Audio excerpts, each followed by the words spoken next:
Bucklet Road to Laugh Tale volume ketiga akhirnya baru saja dibocorkan untuk minggu ini. Banyak sekali hal yang sangat menarik yang ada pada isi dari Bucklet volume ketiga ini. Salah satunya adalah kita melihat beberapa desain karakter dari Yamato dan juga Momonosuke pada awal pembuatan karakternya. Bukan cuma itu saja, ada juga deretan user dari buah iblis yang secara lengkap ditampilkan pada Bucklet kita kali ini. Bagi kalian mungkin belum banyak yang tahu mengenai buku Road to Laugh Tale ini. Eiichiro Oda akan mengumpulkan ide cerita One Piece itu dalam Bucklet Road to Laugh Tale. Sederhananya, Road to Laugh Tale adalah proyek yang cukup ambisius yang akan membuat para penggemar sibuk selama 1 bulan hiatus yang dibutuhkan Oda untuk mempersiapkan saga terakhir dari ceritanya. Nah, Bucklet ini dapat memberikan ide kepada penggemar tentang rencana awal Oda untuk cerita tersebut. Oke, jadi pertama-tama kita akan mulai membahas apa yang ada pada isi dari Bucklet ini, dimulai dari sampul depannya terlebih dahulu. Di dalam sampul cover buku ini berisikan 3 karakter yang sangat penting yang ada pada arc Wano Kuni. Dia adalah Kozuki Oden, Kozuki Momonosuke, dan juga anak dari Kaido yaitu Yamato. Ketiga orang ini berperan sangat amat penting dalam berjalannya cerita di Wano Kuni ini. Nah, Bucklet Road to Laugh Tale volume 3 ini akan banyak mengupas hal yang menarik dari mereka bertiga. Nah, di sini uniknya, ada Yamato yang tidak termasuk klan Kozuki disejajarkan gambarnya di sini. Apakah Oda Sensei menegaskan bahwa tugas selanjutnya dari Yamato adalah melindungi Pulau Wano Kuni selepas kalahnya Kaido dan juga Orochi yang sejalan dengan apa yang menjadi kekuatan buah iblis miliknya, yaitu Oguchi no Makami yang menjadi hewan mitologi penjaga beberapa kuil-kuil suci. Sekali lagi, banyak yang masih mengharapkan bahwa Yamato harus bergabung dengan bajak laut Kurutopi Jerami nantinya, karena tugas untuk menjaga Wano Kuni sudah ada di punggung Momonosuke dan juga para Akazaya yang lainnya. Oke, sekarang kita akan masuk ke halaman berikutnya. Halaman ini ada bertuliskan kata Road to Laugh Tale beserta dengan desain orat-orat bentuk hibrida dari Yamato untuk saat ini, yang sudah secara resmi diperkenalkan di dalam manganya.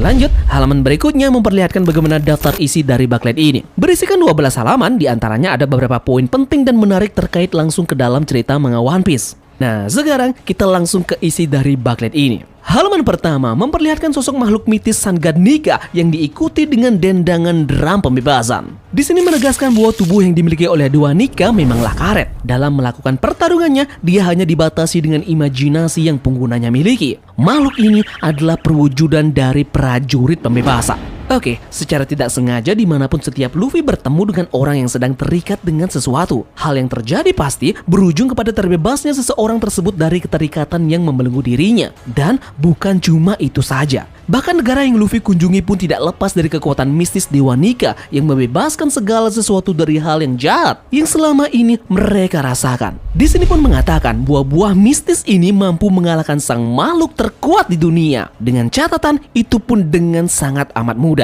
Jadi banyak sekali pertanyaan yang muncul, bagaimanakah musuh Luffy selanjutnya melawan kekuatan Dewa Nika ini? Apakah kalian punya pendapat liar mengenai hal ini? Tulis di kolom komentar, oke? Menariknya di sini Zuniza dikatakan bernostalgia dengan drum pembebasan yang sudah sangat lama ia dengar. Itu berarti sudah jelas pernah ada yang membangkitkan kekuatan Nika ini terdahulu. Apa memang sosok itu adalah raja dari kerajaan kuno? Apakah wujudnya memang seperti apa yang Hushu katakan kepada Jinbe?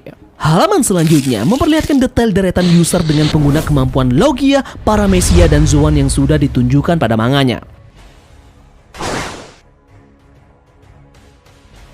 Lanjut, sekarang kita ke halaman konsep Galeri Treasure, di mana di sini akan berfokus kepada coretan awal Oda Sensei untuk beberapa karakter yang dia buat sebelum dia publish ke manganya sekarang. Secara garis besar, desain dari Yamato lah yang menjadi desain yang terus berganti-ganti hingga akhirnya yang kita ketahui sampai saat ini. Awalnya desain dari Yamato ini bukanlah menggunakan topeng pada awal kemunculannya, melainkan tutup kepala seperti halnya yang sempat Lau gunakan untuk penyamarannya di Wano Kuni. Ini memang dimaksudkan Oda guna menghindari orang lain untuk mengetahui bahwa dia adalah seorang perempuan. Kemudian yang lebih menarik lagi adalah adanya desain dari Yamato yang awalnya Oda Sensei memberikan gambaran Yamato yang seakan seperti gadis iblis yang sangat kuat diikuti dengan 3 mata yang dia punyai. Wih, apakah Oda Sensei berniat dari awal menjadikan Yamato ini bisa membaca poneglyph? Mengapa akhirnya ia tidak jadi memberikan Yamato 3 mata?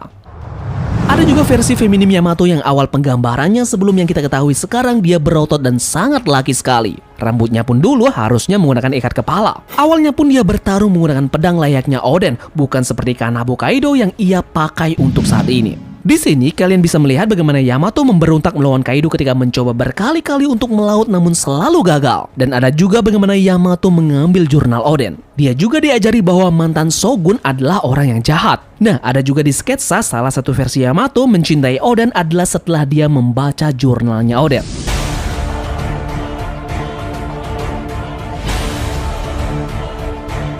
Oke, yang paling menarik di sini dalam Road to Laugh Tale volume ketiga ini adalah terkonfirmasi Luffy adalah pengguna dua jenis buah iblis.